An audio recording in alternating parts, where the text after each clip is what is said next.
Ang nakaraan tuluyan naman nakapasok na sila sa loob ng dungeon at naging mas mahigpit nga ang kanilang paghahanda para sa mga halimaw na pasugod sa kanila.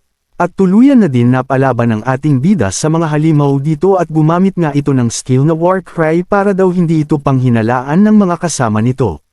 Kaso di pa nito napapaslang ang mga halimaw, meron namang fireball ang tumama sa kanila, mukhang pati ang ating bida ay gustong mapatay sa eksena. Buti na lang nasalag ito ng ating bida pero alam naman na nito na plano talaga itong patayin una pa lang.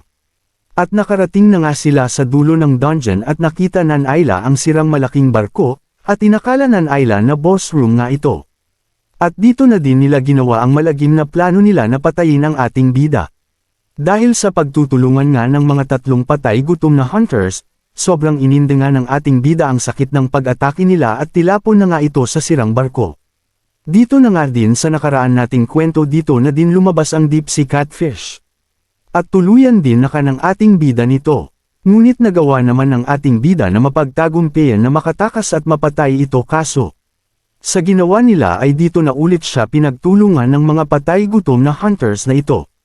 Kaso di nga nila makayanin ang lakas ng ating bida at desperadong moves na nga sila ay pasabugan ang kanilang katawan at kahit ano pang ang mangyari ay dapat magawa nila ang missions nila.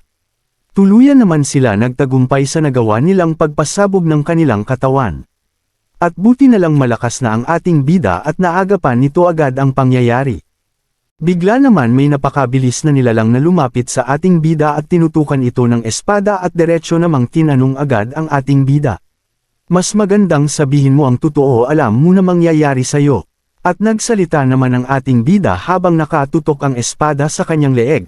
Kung ayaw mong maniwala sa akin, sige patayin mo ko, pero tandaan mo. Without my guide hindi mo mahahanap yon. Di naman nagsalita ang babae habang nakatitig lang sa ating bida. Bigla naman di na tinuloy ng babae ang pagpatay sa ating bida at tinago na niya ang kanyang espada at sinabi nito na, sa ngayon papaniwalaan muna kita. Pero bago kita paniwalaan, sabihin mo sakin ano ba yung hinahanap ko. At confidence naman ang ating bida na sinabi kung ano ang hinahanap ng babae, hinahanap mo, ang wholehearted sword. Dagdag pa ng ating bida at pinakita na nga ang itsura ng espadang sinasabi ng ating bida na ang wholehearted sword twin evil blades.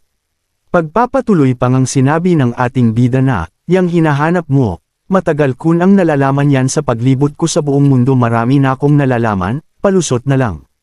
Ng ating bida dahil din naman ito pwedeng sabihin na Demon Lord ito at nabuhay lang ito muli sa katauhan ni Zhou Qing. Mukhang natuwa naman ang babae at paniwalang paniwala na ito sa ating bida, at nasabi na lang nga nito na dalhin na nga daw siya doon. Pagkatapos nga nun, pinakita naman ang nakakatawang tagpo na mukhang uutakan na naman ng ating bida itong babaeng ito, nasabi ng ating bida na, pagkakaalam ko.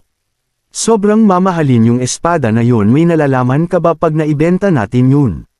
Naging seryoso naman ang babae na sumagot na, yang weapon na yun, ay kailangan ko yun para sa profession awaken ko, yun lang natatanging susi, kaya naman kapag natulungan mo ko talaga na makuha yun, pwede kang mag-request ng kahit ano na walang conditions.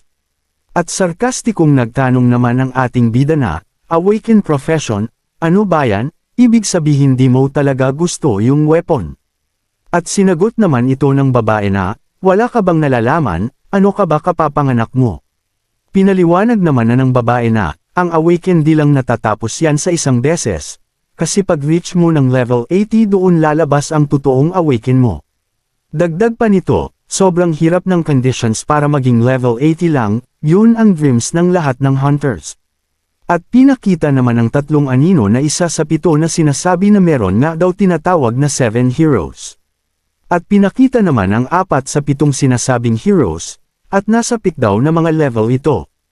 Kaya naman nasabi na lang ito na, isang steps na lang pwede ko na rin maranasan yun, habang nakatingin ito sa kanyang palad.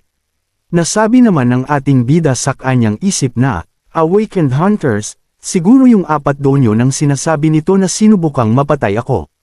Dagdag pa nito na, ibig sabihin pwede rin mangyari yun dito sa katawan na ito, at pwede ko rin mapalitan ang profession ko pag na-reach ko na ang level 20. At bigla naman tinitigan ng ating bida ang reflection nito sa tubig.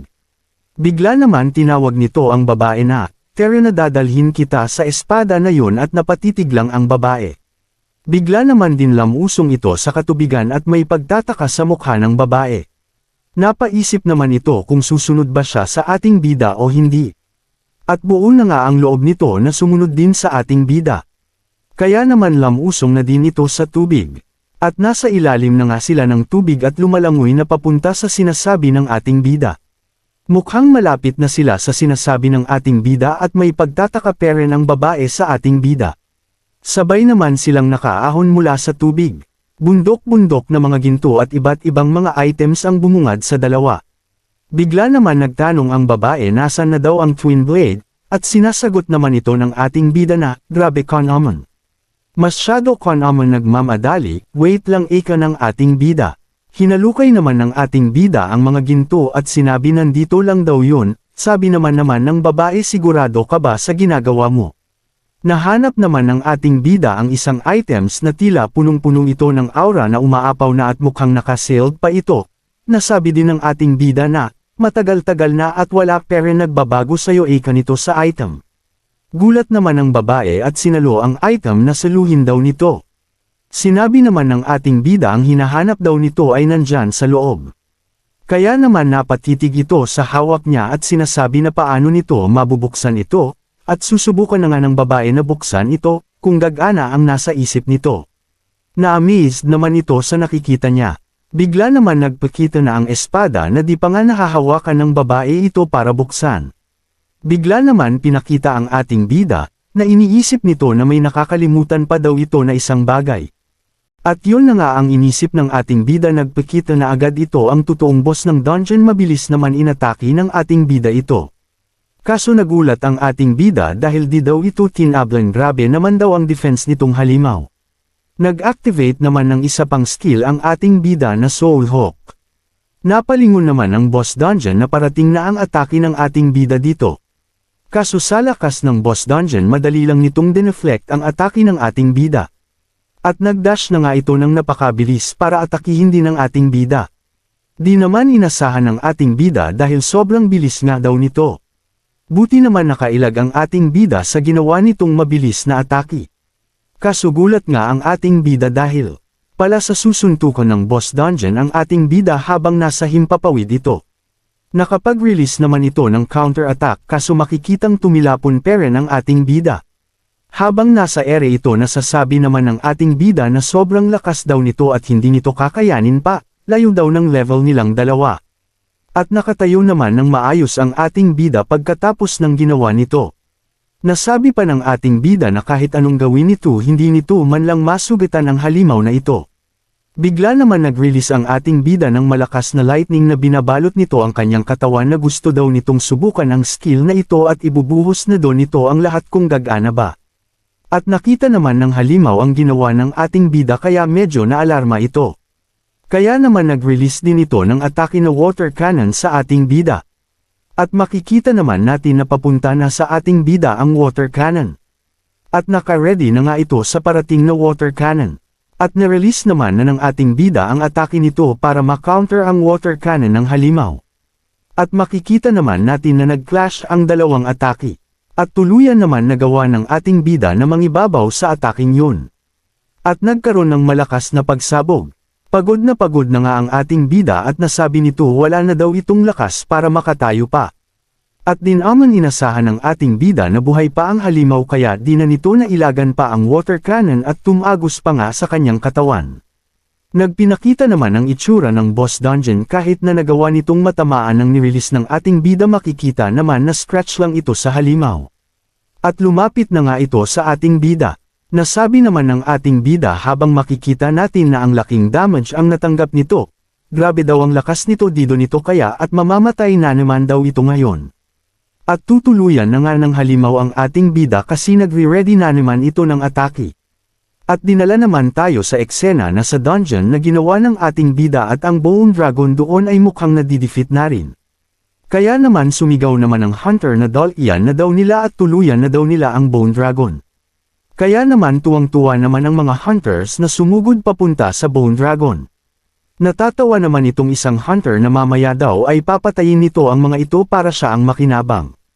Napatigil naman ito dahil biglang tinupok ng apoy ang kanyang kamay. At hindi lang siya ang tinupok ng apoy kundi lahat ng hunter na malapit sa Bone Dragon. At bumalik naman na ang eksena sa ating bida na malapit na ang atake ng halimaw din dito, kaso biglang nag-notify ang system na nakareceive ito ng 800 experience points. Hindi lang isang beses kundi sunod-sunod nag-notify ang system. Napadilat nga ito nagbiglaan. Napatayo na nga ito at sinalag ang atake ng halimaw. Nasabi naman ng ating bida habang salag-salag nito ang atake ng halimaw. At nasabi nga ng ating bida mukhang sakto daw ang pagdating ng mga experience points kasi alam nito na nag-level din ang mga halimaw sa loob ng ginawa nitong dungeon. At mukha naman naramdaman ng halimaw na lumakas pa ang ating bida at medyo kabado na nga ito. At sabi naman ng ating bida sa halimaw na simulan na natin ang second round, na confidence na mananalo na ang ating bida. Bigla namang mabilis na inaslash ng ating bida ang braso ng halimaw at nakatitig lang ang halimaw sa ginawa ng ating bida. At nagpunta naman ang ating bida sa likuran nito at nabigla ulit ang halimaw sa pinapamalas na bilis ng ating bida. At ginamit naman nito ang pader para madagdagan ng lakas ang gagawin nitong atake. At nakatayo lang ang halimaw habang nasa ibaba na ang ating bida nakatapos nito sa pag-atake. Ninas naman ang ating bida dahil sobrang lakas daw ng depensa ng katawan talaga nito. Tuluyan naman nag-berserk mode ito dahil naiinis din sa pinaggagawa ng ating bida, at syempre mas lalakas pa ito ng ilang ulit. Problema nga daw sabi ng ating bida dahil mas lalakas pa daw lalo ito. Umatake na nga ito sa ating bida habang naka-berserk mode at nakatayo lang ang ating bida. Bigla naman, nagpikita ang babae sa likuran ng ating bida at gulat nga ito. Umatake pala ito at tinulungan ng ating bida at makikita natin tagumpay naman ito na nawasak ang weapon ng halimaw.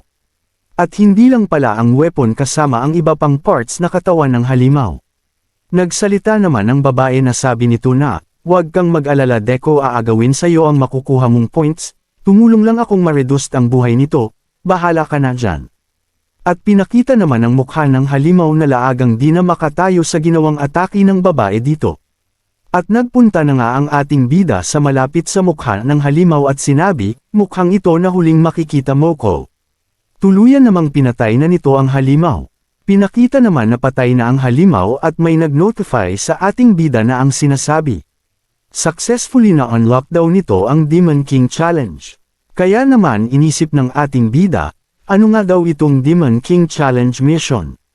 At sinabi pa dito ng system sa ating bida, difficulty nga daw ng mission na ito ay novice rank. At pwede daw itong i-teleport sa challenge room para makomplito na ang mission na ito at makakuha ng special rewards. Inisip naman ng ating bida ang special reward na tinutukoy ng system, sabi naman nito na hindi naman ito masyadong nag-rush kaya mamaya na lang daw nito gagawin pag nakalabas na daw ito sa place na kinalalagyan nito. Gulat naman ito at nagising sa pag-iisip na may tiningnan ito. Pumunta naman sa nakakatawang tagpo ng dalawa na sabi ng ating bida na, bakit daw nito tinatitigan siya? Pagkasabi ng ating bida na bigla rin ang babae sa sinabi nito. At nasabi naman ng ating bida na ang weird daw nitong babae kasi sinabi nito ay, mali ang nasa isip mo, gusto lang kitang pasalamatan at natulungan mo ko. Napatingin namang ang ating bida sa mga kayamanan at nasabi magkano naman kaya ang kikitain nila pag naibenta ang iba dito at naipapalit. Nagpikita na nga ang gate at lalabas na nga ang dalawa. Habang palakad sila palabas may binato naman ang babae sa ating bida na kung anong item, at nasabi naman ng babae na, ibibigay ko yung special badge. At dagdag pa nito kapag mangangailangan daw ito ng tulong sa hinaharap magpunta daw ito sa Miyato House at hanapin siya at wala daw maghahangas na harangin ang ating bida doon. At tiningnan naman ng ating bida ang badge at sinabi may authority pala itong bagay na ito. At tuluyan na ngang nag-transform ang babae sa pagkakaroon ng armor at sinabi kailangan daw nitong i-hide ang identity nito, at wag nitong ipagkakalat kung sino daw ito paglabas nila. Abangan tuluyan na ngang nakalabas ang ating bida at may nakasalubong itong patay gutom, nagugulat pa bakit daw nabuhay pa ang ating bida. Aabangan pa nga natin ano naman kaya ang ginawa ng ating bida, bakit napaluhod ito sa takot. Sa susunod na kwento natin na may kausap si Stoker sa kabilang linya at galit na galit ito.